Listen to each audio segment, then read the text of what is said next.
श्रीराम साधक हो. सध्या आपण सोमवार ते शनिवार समर्थ रामदास स्वामी यांचे सत्शिष्य कल्याण स्वामी यांच्या आध्यात्मिक रूपांतरणासंबंधित कल्याणा छाटी उडाली या समर्थव्रती परमपूज्य श्री सुनील चिंचोलकर लिखित चरित्रात्मक कादंबरीचा आस्वाद घेत आहोत. तसेच रविवारी श्री महाराजांच्या काही भक्तांचे अनुभव ऐकणार आहोत. सन 1661 समर्थ, कल्याण, दिवाकर, आक्का आदी सारेजण चाफळ क्षेत्री परतले होते.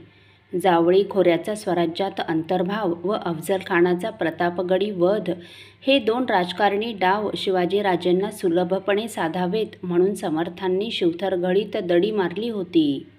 या काळात त्यांनी कल्याणकरवी दासबोध लेखन पूर्ण करवून घेतले.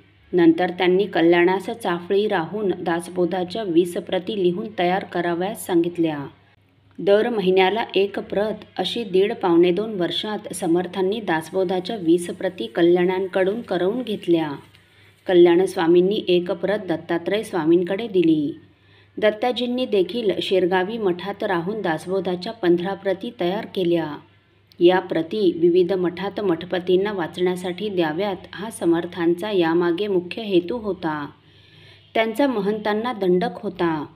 दिसामाजी काहीतरी ते लिहावे, प्रसंगी अखंडित वाचित जावे. संप्रदायाची प्रधान लक्षणे सांगताना ते महंतांना बजावून सांगीत. पहिले ते वाचणे, दुसरे ते लिहिणे, तिसरे ते सांगणे अर्थांतर. कल्याण स्वामी तर अखंड लिहित. ज्ञानेश्वरी, भागवत, अनुभवामृत, भगवद्गीता, विवेकसिंधू, ब्रह्मसूत्र, रघुवंश, रामायण, महाभारत या ग्रंथांच्या पण हस्तलिखित प्रती त्यांनी तयार केल्या. समर्थ व कल्याण चाफळला परतल्यावर रामनवमी उत्सवाची तयारी सुरू झाली. भिक्षा मागण्यासाठी रामदासी मंडळी बाहेर पडणार होती. पण भिक्षा मागताना दारात उभे राहून नेमके काय म्हणायचे ते शिष्यांना सुचेना. कारण भिक्षेचा कुणालाच सराव नव्हता. मधुकरीचा सराव होता, पण ती घरं ठरलेली असत. आता उत्सवासाठी मोठ्या प्रमाणावर भिक्षा हवी, तेव्हा भिक्षा मागावी कशी, उद्या तर निघावयाचे या विचाराने सारे संभ्रमचित्त झाले होते. मग कल्याणांनी समर्थांना जाऊन ही अडचण सांगितली. समर्थांनी कल्याणास लेखन सामग्री घेण्यास सांगितले.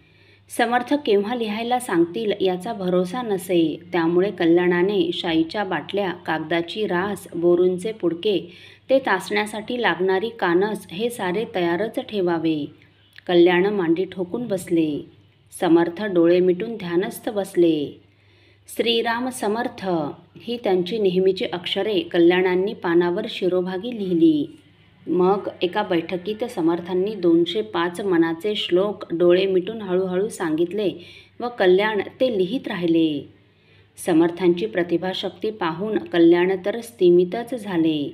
जवळजवळ 12 तास हे कथन व लेखन सतत चालले. भूक तहान विसरून रात्रीपर्यंत हे श्लोक तयार झाले.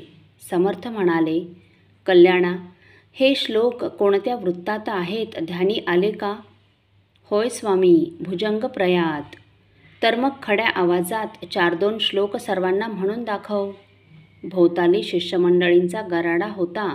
कल्याणाने 2 श्लोक अगदी खणखणीत आवाजात म्हटले.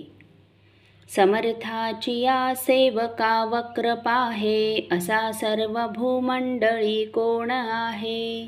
जयाची लीला वर्णिती लोक तिन्ही, नुपेक्षी कदा रामदासाभिमानी.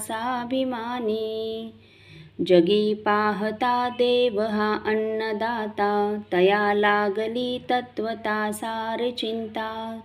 तयाचे मुखी नाम घेता फुकाचे, मना सांग पारे तुझे काय वेचे. जय जय रघुवीर समर्थ. सारे जण श्लोक ऐकून आनंदी झाले. सर्वांचे चेहरे फुलले. समर्थ म्हणाले, प्रत्येक दारात उभे राहा. खड्या आवाजात श्लोक म्हणा. जमेल ते धान्य व पैसा मंदिरी जमा करा. दिवाकर गोसावी तो सारा व्यवहार पाहतील. जे मिळेल ते रामरायांचे. रामाकारणी सारे लागले पाहिजे. हा देहच मुळी रामरायाचा. तो त्याच्या कारणी सतत झिजत राहिला पाहिजे. ते कामी आलस्य नको. भिक्षा भरपूर गोळा झाली. उत्सवाची सिद्धता झाली. उत्सवात खूप लोकांची गर्दी होते. प्रत्येकजण समर्थांच्या पाया पडतो व काहीतरी सांसारिक सुखाची मागणी करतो. म्हणून समर्थ उत्सवात थांबत नसत. ते दूर रामघळीच्या डोंगरात राहत. दिवाकराकडे उत्सवाचे आर्थिक व्यवहार व कल्याणाकडे सर्व पूजादी व्यवहार सोपवून समर्थ घळीत निघून गेले. रामनवमीचा दिवस होता. उत्सवाचे 8 दिवस छान पार पडले.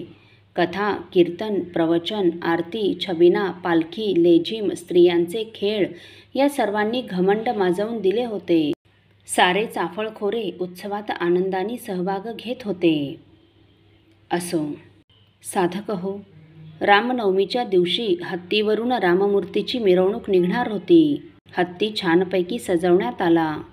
वाद्यांचा जल्लोष सुरू होता. या सर्व गलक्याने हत्ती एकदम बिथरला. तो सैरावैरा वेडावाकडा धावू लागला. उत्सवामध्ये आलेले हे संकट परमपूज्य कल्याणस्वामींनी कसे दूर केले हे आपण पुढील भागात ऐकणार आहोत. श्रीराम समर्थ. आपल्यातील कोणा श्रींच्या भक्तांना श्रींचे काही अनुभव आले असतील तर कृपया आपण मला ते 9422843253 अथवा सुनील दादांच्या 9892608401 या व्हॉट्सअप नंबरवर कळवावेत अशी नम्र विनंती. श्रीराम समर्थ.